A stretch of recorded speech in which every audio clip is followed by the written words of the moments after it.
हर हर महादेव। पृथ्वी आदि से निर्मित देव प्रतिमाओं के पूजन की विधि, उनके लिए नैवेद्य का विचार, पूजन के विभिन्न उपचारों का फल, विशेष मास, वार, तिथि एवं नक्षत्रों के योग में पूजन का विशेष फल तथा लिंग के वैज्ञानिक स्वरूप का विवेचन। ऋषियों ने कहा, साधु शिरोमणे, अब आप पार्थिव प्रतिमा की पूजा का विधान बताइए, जिससे समस्त अभीष्ट वस्तुओं की प्राप्ति होती है। सूत जी बोले, महर्षियों, तुम लोगों ने बहुत उत्तम बात पूछी है।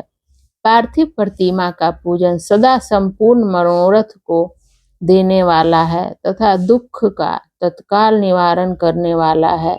मैं उसका वर्णन करता हूँ, तुम लोग उसको ध्यान देकर सुनो। पृथ्वी आदि की बनी हुई देव प्रतिमाओं की पूजा इस भूतल पर अभीष्टदायक मानी गई है। निश्चय ही इसमें पुरुषों का और स्त्रियों का भी अधिकार है। नदी, पोखरे अथवा कुएं में प्रवेश करके पानी के भीतर से मिट्टी ले आएं, फिर गंध चूर्ण के द्वारा उसका संशोधन करें और शुद्ध मंडप में रखकर उसे महीन पीसे और साने। इसके बाद हाथ से प्रतिमा बनाएं और दूध से उसका सुंदर संस्कार करें। उस प्रतिमा में अंग प्रत्यंग अच्छी तरह प्रकट हुई हो तथा वह सब प्रकार के अस्त्र शस्त्रों से संपन्न बनाई गई हो। तदंतर उसे पद्मासन पर स्थापित करके आदर पूर्वक उसका पूजन करें। गणेश, सूर्य, विष्णु, दुर्गा और शिव जी की प्रतिमा का, शिव का एवं शिवलिंग का द्विजों सदा पूजन करना चाहिए। पूजन जन नित्य फल की सिद्धि के लिए 16 उपचारों द्वारा पूजन करना चाहिए। पुष्प से प्रोक्षण और मंत्र पाठ पूर्वक अभिषेक करें। अगहनी के चावल से नैवेद्य तैयार करें। सारा नैवेद्य एक लगभग पाव भर होना चाहिए। घर में पार्थिव पूजन के लिए एक कुंडव और बाहर किसी मनुष्य द्वारा स्थापित शिवलिंग के पूजन के लिए एक प्रस्थ शेर भर नैवेद्य तैयार करना आवश्यक है।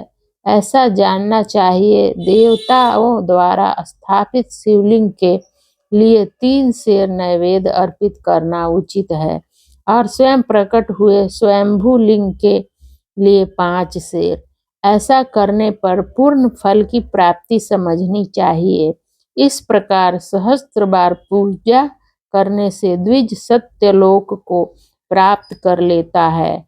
12 अंगुल चौड़ा, इससे दूना और 1 अंगुल अधिक अर्थात 25 अंगुल लंबा तथा 15 अंगुल चौड़ा जो लोहे या लकड़ी का बना हुआ पात्र होता है, उसे विद्वान पुरुष शिव कहते हैं। उसका 8वां भाग प्रस्थ कहलाता है, जो 4 कुंडव के बराबर माना गया है। मनुष्य द्वारा स्थापित शिवलिंग के लिए 10 प्रस्थ, ऋषियों द्वारा स्थापित शिवलिंग के लिए 100 प्रस्थ और स्वयंभू शिवलिंग के लिए 1 सहस्त्र प्रस्थ नैवेद्य निवेदन किया जाए तथा जल, तैल आदि एवं गंध द्रव्यों की भी यथा योग्य मात्रा रखी जाए, तो यह उन शिवलिंगों की महापूजा बताई जाती है। देवता का अभिषेक करने से आत्मशुद्धि होती है, गंध से पुण्य की प्राप्ति होती है, नैवेद्य लगाने से आयु बढ़ती है और तृप्ति होती है, धूप निवेदन करने से धन की प्राप्ति होती है, दीप दिखाने से ज्ञान का उदय होता है और तांबूल समर्पण करने से भोग की उपलब्धि होती है। इसीलिए स्नान आदि 6 उपचारों को यत्न पूर्वक अर्पित करें। नमस्कार और जप, ये दोनों संपूर्ण अभीष्ट फल को देने वाले हैं। इसलिए भोग और मोक्ष की इच्छा रखने वाले लोगों को पूजा के अंत में सदा ही जप और नमस्कार करने चाहिए। मनुष्य को चाहिए कि वह सदा पहले मन से पूजा करके फिर उन उपचारों से करे। देवताओं की पूजा से उन देवताओं के लोकों की प्राप्ति होती है तथा उनके अवतार लोक में भी अथेष्ट भोग की वस्तुएं उपलब्ध होती है। अब मैं देव पूजा से प्राप्त होने वाले विशेष फलों का वर्णन करता हूँ। द्विजों, तुम लोग श्रद्धा पूर्वक सुनो। विघ्नराज गणेश जी की पूजा से भूलोक में उत्तम अभीष्ट वस्तु की प्राप्ति होती है। शुक्रवार को श्रावण और भाद्रपद मासों में शुक्ल पक्ष की चतुर्थी को और पौष मास में शतभिषा नक्षत्र के आने पर विधि पूर्वक गणेश जी की पूजा करनी चाहिए। 100 या सहस्त्र दिनों में 100 या सहस्त्र बार पूजा करें। देवता और अग्नि में श्रद्धा रखते हुए किया जाने वाला उनका नित्य पूजन मनुष्यों को पुत्र एवं अभीष्ट वस्तु प्रदान करता है। वह समस्त पापों का शमन तथा भिन्न भिन्न दुष्कर्मों का विनाश करने वाला है। विभिन्न वारों में की हुई शिव आदि की पूजा को आत्मशुद्धि प्रदान करने वाली समझना चाहिए। वार या दिन, तिथि, नक्षत्र और योगों का आधार है, समस्त कामनाओं को देने वाला है। उसमें वृद्धि और क्षय नहीं होता, इसीलिए उसे पूर्ण ब्रह्मा स्वरूप मानना चाहिए। सूर्योदय काल से लेकर सूर्योदय काल आने तक एक बार की स्थिति मानी गई है, जो ब्राह्मण आदि सभी वर्णों के कर्मों का आधार है। विहित तिथि के पूर्व भाग में की हुई देव पूजा मनुष्यों को पूर्ण भोग प्रदान कराने वाली होती है। यदि मध्याह्न के बाद तिथि का आरंभ होता है तो रात्रि उक्त तिथि का पूर्व भाग पितरों के श्राद्धादि कर्म के लिए उत्तम बताया जाता है। ऐसी तिथि का प्रभाग ही दिन से युक्त होता है, अतः वही देव कर्म के लिए प्रशस्त माना गया है। यदि मध्य काल तक तिथि रहे तो उदयव्यापिनी तिथि को ही देव कार्य में ग्रहण करना चाहिए। इसी तरह शुभ तिथि एवं नक्षत्र आदि की देव कार्य में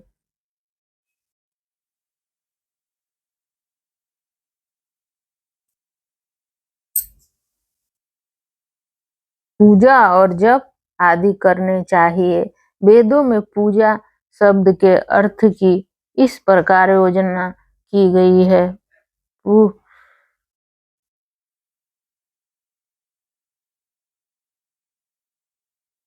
वह जिस कर्म से संपन्न होती है उसका नाम पूजा है। मनोवांछित वस्तु तथा ज्ञान ये भी अभीष्ट वस्तुएं हैं। सकाम भाव वाले को अभीष्ट भोग अपेक्षित होता है और निष्काम भाव वालों को अर्थ पारमार्थिक ज्ञान, ये दोनों ही पूजा शब्द के अर्थ हैं।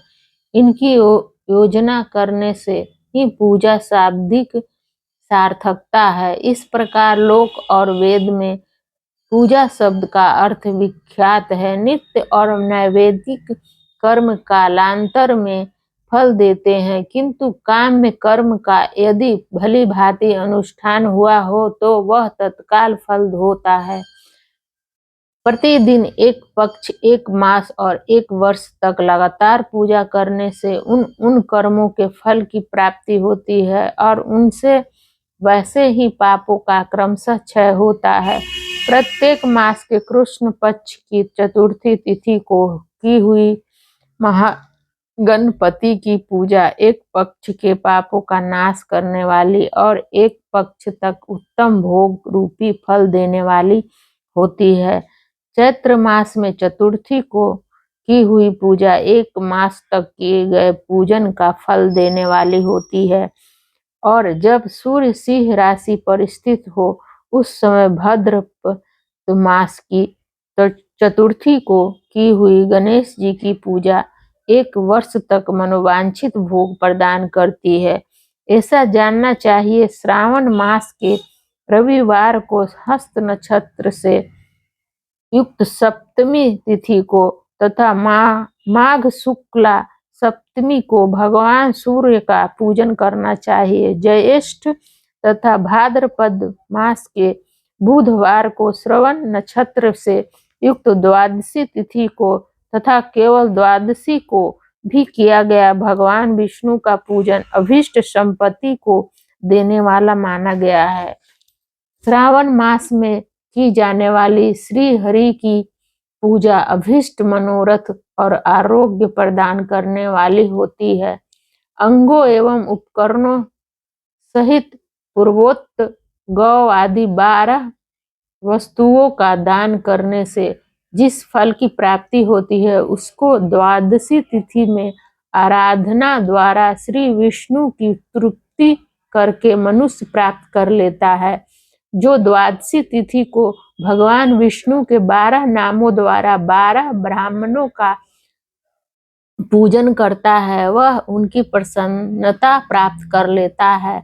इसी प्रकार संपूर्ण देवताओं के विभिन्न 12 नामों द्वारा किया हुआ 12 ब्राह्मणों का पूजन उन देवताओं को प्रसन्न करने वाला होता है। कर्क की संक्रांति से युक्त श्रावण मास में 9वीं तिथि को मृगशिरा नक्षत्र के योग में अंबिका का पूजन करें। वे संपूर्ण मनोवांछित भोगों और फलों को देने वाली है। ऐश्वर्य की इच्छा रखने वाले पुरुष को उस दिन अवश्य उनकी पूजा करनी चाहिए। आश्विन मास के शुक्ल पक्ष की 9वीं तिथि संपूर्ण अभीष्ट फलों को देने वाली है। उसी मास के कृष्ण पक्ष की चतुर्दशी को यदि रविवार पड़ा हो तो उस दिन का महत्व विशेष बढ़ जाता है। उसके साथ ही यदि आर्द्र और महाद सूर्य संक्रांति से युक्त आर्द्र का योग हो तो उस अवसरों पर की हुई शिव पूजा का विशेष महत्व माना गया है। माघ कृष्ण चतुर्दशी को की हुई शिव जी की पूजा संपूर्ण अभीष्ट फल को देने वाली है। वह मनुष्यों की आयु बढ़ाती, मृत्यु कष्ट को दूर हटाती और समस्त सिद्धियों की प्राप्ति कराती है। ज्येष्ठ मास में चतुर्दशी को यदि महा आर्द्र का योग हो अथवा मार्गशीर्ष मास में किसी भी तिथि को यदि आर्द्र नक्षत्र हो तो उस अवसर पर विभिन्न वस्तुओं की बनी हुई मूर्ति के रूप में शिव की जो 16 उपचारों से पूजा करता है उस पुण्य आत्मा के चरणों का दर्शन करना चाहिए। भगवान शिव की पूजा मनुष्यों को भोग और मोक्ष देने वाली है। ऐसा जानना चाहिए कार्तिक मास में प्रत्येक बार और तिथि आदि में महादेव जी की पूजा का विशेष महत्व है। कार्तिक मास आने पर विद्वान पुरुष दान तप होम जप और नियम आदि के द्वारा समस्त देवताओं का पूजन करे। उस पूजन में देव प्रतिमा ब्राह्मण तथा मंत्रों का उपयोग आवश्यक है। ब्राह्मणों को भोजन कराने से भी वह पूजन कर्म संपन्न होता है। पूजन को चाहिए कि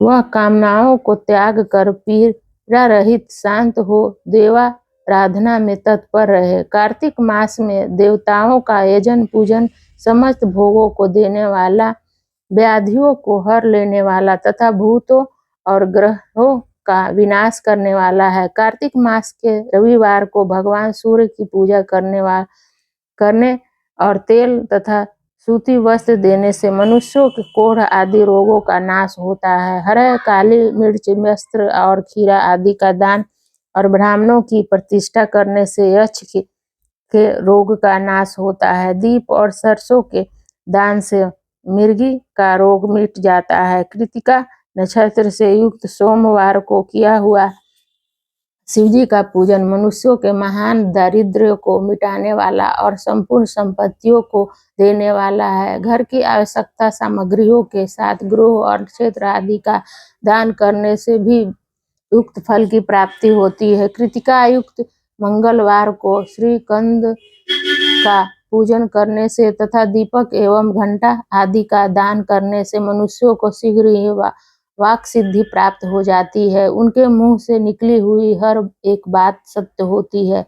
कृतिका युक्त बुधवार को किया हुआ श्री विष्णु का यजन तथा दही भात का दान मनुष्यों को उत्तम संतान की प्राप्ति कराने वाला होता है। कृतिका युक्त गुरुवारों को धन से ब्राह्मण जी का पूजन तथा मधु सोना और घी का दान करने से मनुष्यों के भोग वैभव की वृद्धि होती है। कृतिका युक्त शुक्रवार को गजानन गणेश जी की पूजा करने से तथा गंध पुष्प एवं अन्न का दान देने से मानव को भोग पदार्थों की वृद्धि होती है। उस दिन सोना चांदी आदि का दान करने से बांधव्यों को भी उत्तम पुत्र की प्राप्ति होती है। कृतिका युक्त शनिवार को दिक्पालों की वंदना, दिग्गजों, नागों और सेतुपालों का पूजन, त्रिनेत्रधारी रुद्र, पापहारी विष्णु तथा ज्ञान दाता ब्रह्मा का आराधना और धन्वंतरी एवं दोनों अश्विन कुमारों का पूजन करने से रोग, दुर्मृत्यु एवं अकाल मृत्यु का निवारण होता है तथा तत्कालिक व्याधियों की शांति हो जाती है। नमक, लोहा, तेल और उड़द आदि का त्रिकुटु, सोठ, पीपल और गोल मिर्च, फल, गंध और जल आदि का तथा धृत आदि द्रव पदार्थों का और स्वर्ण, मोती आदि कठोर वस्तुओं का भी दान देने से स्वर्गलोक की प्राप्ति होती है। इन में से नमक आदि का मान कम से कम एक प्रहस्त सेर होना चाहिए और स्वर्ण आदि का मान कम से कम एक पल होना चाहिए। हर हर महादेव।